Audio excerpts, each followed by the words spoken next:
बिस्मिल्लाहिर्रहमानिर्रहीम। अस्सलामुअलैकुम dear students, मैं बशीर अहमद मुबशिर, आपका फ़िज़िक्स टीचर।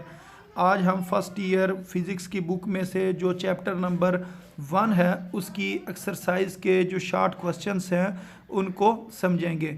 तो इसका जो सबसे पहला शॉर्ट क्वेश्चन है उसके अंदर वो पूछ रहे हैं कि आपने चंद एक ऐसे फिनोमेना जो हैं उनको बयान करना है जो हमारी नेचर के अंदर अकर हो रहे हैं, यानी कि वकूफ़ पज़ीर हो रहे हैं और उनको हम रीज़नेबल टाइम स्टैंडर्ड के तौर पर ले सकते हों।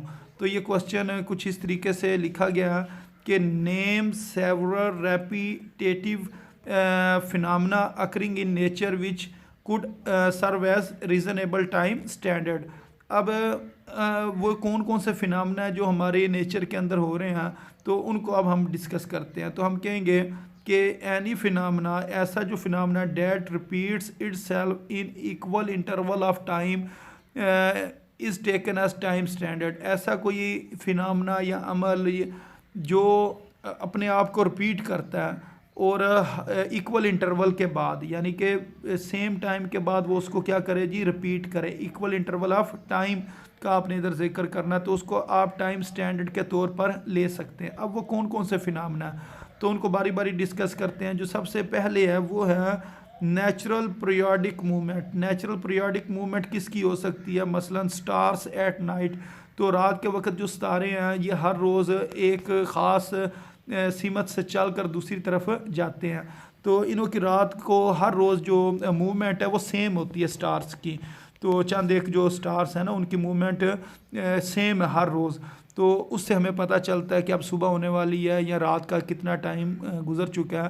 तो पहले वक्तों में जो रात टाइम स्टार्स होते थे उनको देखकर पता लगाया जाता था टाइम का। तो इस वजह से हम स्टार्स एट नाइट इसको इस्तेमाल करते हुए हम टाइम का जो अंदाज़ा वो लगा सकते हैं। इस वजह से हम इसको टाइम स्टैंडर्ड के तौर पर ले सकते हैं। दूसरे नंबर पर sun's different periodic direction making shadow at different time. तो मुख्तलिफ़ टाइम पर जो सूरज है वो मुख्तलिफ़ किस्म की डायरेक्शन बनाता है शेडो की। तो मसलन अगर हमारे पास अगर हम टाइम मालूम करना चाहें और एक किसी कमरा या कोई चीज़ है जिसका साया जो है ना वो बन रहा, तो हर रोज़ जिस टाइम वो साया बनेगा तो जो आपने जगह फ़िक्स की होगी वहाँ से आपको पता चल जाएगा कि अगर 1 बजे ये साया इस जगह पर होता है, अगले दिन भी 1 बजे वो साया उसी जगह पर ही होगा।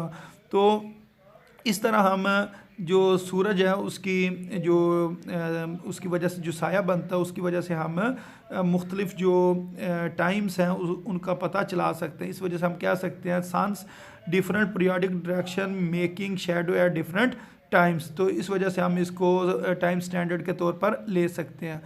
अच्छा, उसके बाद तीसरे नंबर पर इन्होंने जिस चीज़ का जिक्र किया है ना वो है characteristics vibration of crystal such as quartz crystal. एक ना मटेरियल है जिसका नाम है क्वार्ट्स।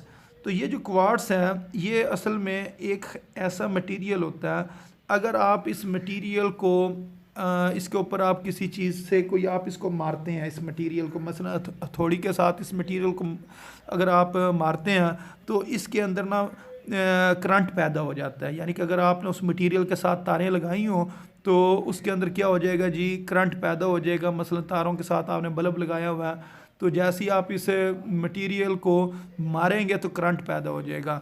तो अगर हम इसके रेसिप्रोकल देखें, मसलन अगर हम करंट दें तो ये मटेरियल क्या करता है, वाइब्रेट करता है।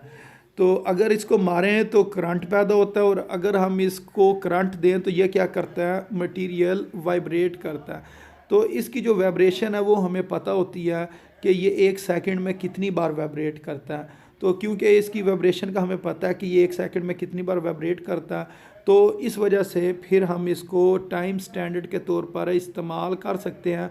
और ये जो मटेरियल होता है, ये घड़ियाँ जो होती हैं उनका जो सर्किट होता है उसके अंदर ये इस्तेमाल होता है। तो इसकी वाइब्रेशन को जब आप सेल डालते हैं, सेल से करंट इस मटेरियल को मिलता है, तो ये वाइब्रेट करते हैं, और वाइब्रेट करने से जो घड़ी है उसका जो सर्किट के अंदर जो टाइम है वो एक ख़ास तरतीब से चलना शुरू हो जाता है, वो उसके अंदर ये मटेरियल इस्तेमाल होता है। तो इस वजह से हम ये कह सकते हैं जो करैक्टरिस्टिक वाइब्रेशन ऑफ क्रिस्टल है सच एज क्वार्ट्ज क्रिस्टल, उसको भी हम टाइम स्टैंडर्ड के तौर पर ले सकते हैं। अच्छा, अब इसके बाद चौथे नंबर पर है रेवोल्यूशन ऑफ मून अराउंड अर्थ। जो मून है ये सूरज के, ये ज़मीन के गिर्द क्या कर रहा है, गर्दिश कर रहा है, तो इसकी भी एक ख़ास तरतीब है, एक ख़ास टाइम के अंदर ये इसकी रोटेशन होती है। तो इस वजह से हम इसको भी टाइम स्टैंडर्ड के तौर पर ले सकते हैं। तो ये आपने चार जो फिनोमेना है इनको आपने इस जगह पर एक्सप्लेन कर देना। अगर ये पेपर में क्वेश्चन आए तो ये आपने चार जो पॉइंट्स हैं इनको आपने लिख देना है। अच्छा, इसके बाद जो इससे नेक्स्ट क्वेश्चन है वो ये लिखा हुआ है जी, give the drawbacks to use the period of pendulum as a time standard. कि जो पेंडुलम है उसको हम टाइम स्टैंडर्ड के तौर पर क्यों नहीं ले सकते, उसके अंदर ड्रॉबैक क्या है, यानी कि ये जो इन्होंने इधर लिखा ना ड्रॉबैक बताएं कि उसके अंदर किस चीज़ की कमी है या कौन सी गलती ये हो जाती है जिसकी वजह से आप पेंडुलम को नहीं लेते हैं टाइम स्टैंडर्ड के तौर पर।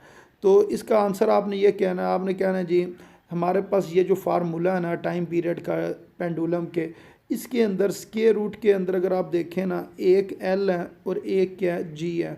तो एल से मुराद ये होता है कि जो आपके पास पेंडुलम है जिसने वाइब्रेट करना है इसकी लेंथ कितनी है। मसलन ये जो लेंथ है ना ये एल है, ये भी एल है, तो एल के ऊपर डिपेंड कर रहा होता है। दूसरा जो है ना जी के ऊपर ये डिपेंड करता है, यानी कि जो ग्रेविटेशनल एक्सेलरेशन है उसके ऊपर डिपेंड करता है।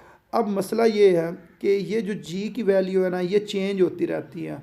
मसलन जो आपके पास अगर अर्थ की सरफेस है, इस सरफेस के ऊपर बिल्कुल इस जगह पर जी की वैल्यू कुछ और होगी, और अगर आप थोड़ा सा ऊपर अगर इसको मूव करें किसी बॉडी को, तो अब इसके ऊपर जो जी की वैल्यू है ना वो कोई और होगी। अब अगर पेंडुलम ज़मीन के करीब होगा तो इस जगह पर जी की वैल्यू कोई और होगी। अगर आप ऊंचाई पर चले जाते हैं, किसी पहाड़ के ऊपर चले जाते हैं, तो फिर जी की वैल्यू क्या हो जाएगी, चेंज हो जाएगी। जब जी की वैल्यू चेंज होगी तो फिर इसका मतलब टाइम पीरियड भी चेंज हो जाएगा, तो हम इसको फिर टाइम स्टैंडर्ड के तौर पर ले भी नहीं सकते। तो हम ये कहेंगे time period of pendulum depend upon the value of G, ये जी की वैल्यू के ऊपर डिपेंड करता है, एंड इट्स लेंथ, और लेंथ के ऊपर डिपेंड करता है। ये क्योंकि स्क्वायर रूट में एल और जी आ रहे हैं, ये दो चीज़ों पर डिपेंड करता है। और बाकी जो लिखा हुआ है ना साथ, ये 2 पाई, ये 2 पाई आपके पास कांस्टेंट है, तो कांस्टेंट के ऊपर ये डिपेंड नहीं करता, बल्कि ये दो चीज़ें जो है ना चेंज हो सकती हैं, एल और जी इसके ऊपर डिपेंड करता है। Since g varies at different places, तो मुख्तलिफ जगह पर जी की वैल्यू मुख्तलिफ होती है।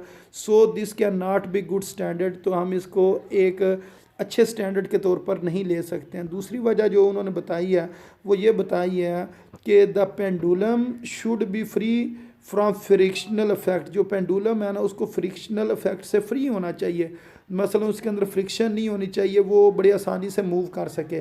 तो such an ideal pendulum is difficult to construct, तो ऐसी जो आइडियल पेंडुलम है ना जिसके जो फ्रिक्शनल इफेक्ट से फ्री हो वो आइडियल है, और उसको बनाना बहुत मुश्किल है। तो इस वजह से हम इसको टाइम स्टैंडर्ड के तौर पर नहीं लेंगे।